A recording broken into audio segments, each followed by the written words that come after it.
and welcome to this episode of the Self Improvement Project. I hope you are all well. I hope you've all had a good week since listening to maybe one of the other episodes.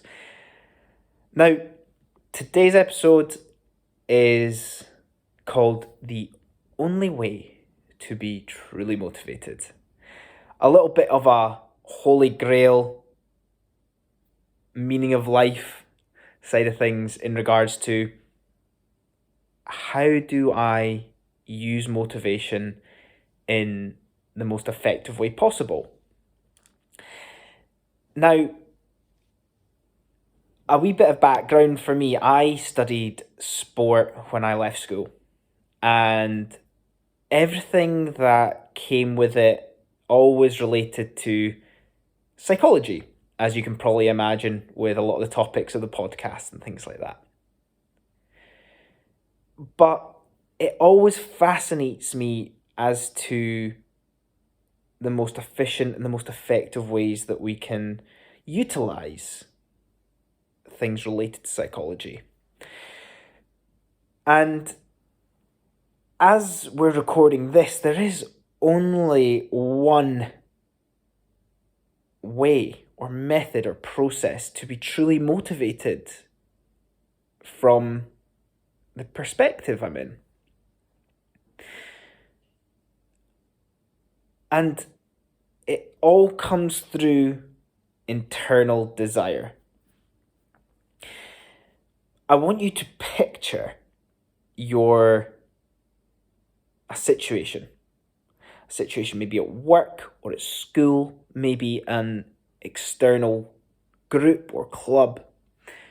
And a consistent thing that exists is rules, there's tasks, there's deadlines, there's things that you have to do in order to be successful and achieve something.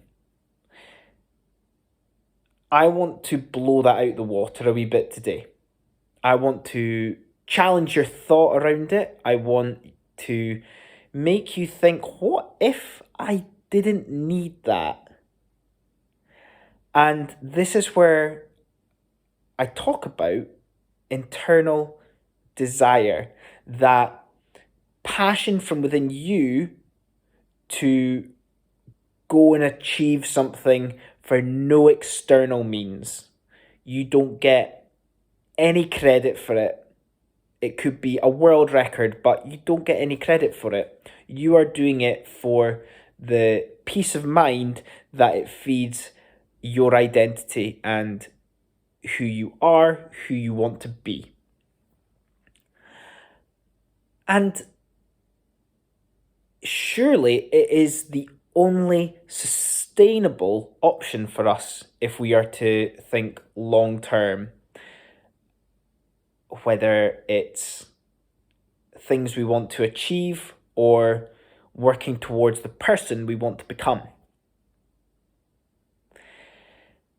My point being is that everything else relies on someone or something external. And with this existence of relying on external bodies, surely we aren't anywhere near our own potential. As the famous saying goes that you might have heard of, you can't change someone if they don't want to be changed. You can't help someone if they don't want help. Yes, there's methods that we can use to influence, to persuade, to convince, even coerce. But it is all temporary. It is all to an end. We need to live infinitely if we are going to get fulfillment out of our lives.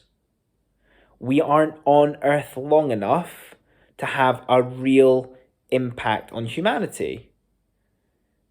You have to be more selfish around who you want to be and who you want to become. And like I said, it's all temporary. Because if we go back to these methods of influencing people, persuading people, once you've motivated them and you've got what you want out of them, your efforts then subside. You, as a motivator, reduce your efforts because you've got what you wanted. So their efforts subside and it's not sustainable. And I believe that currently we live in this unsustained world, this unsustained society from a motivational standpoint. We are driven by achievement, the achievement theory, which is purely external. If you are familiar with psychology, you'll have come across the term intrinsic motivation. And yes, I've talked about internal drive, which is quite similar. And intrinsic motivation is purely that motivation from within. We're not doing it for credibility. And I think as a species, we aren't even close to seeing the potential and widespread impact of what internal desire, intrinsic motivation can do. It's borderline unexplored. And all of this brings us back to the point of why. Only when significantly negative things happen in our life do we question our overall why. Someone close to us dies, so we question life. We feel mortality. What's the point? Why does it even matter? Why am I wasting my time doing stuff I hate?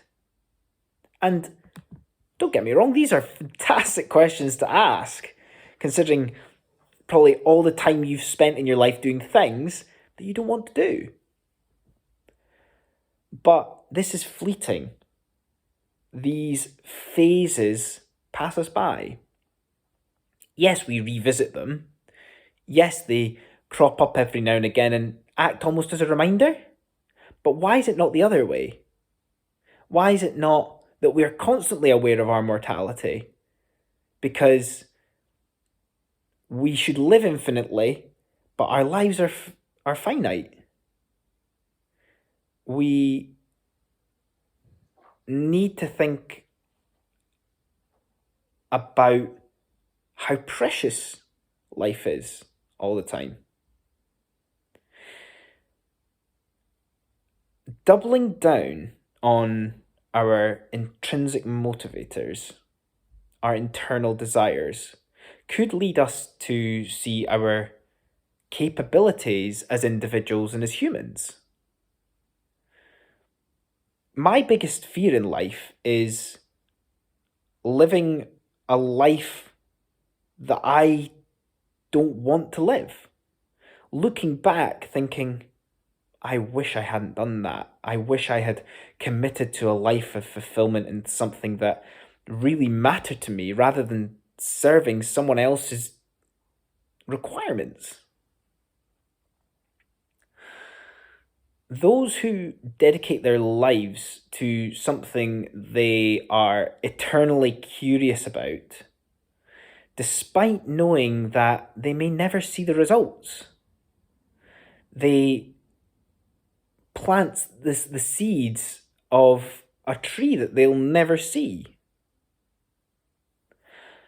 But we're brought up and surrounded by an environment where we have to try and grow trees as quick as we can to show them off to everyone.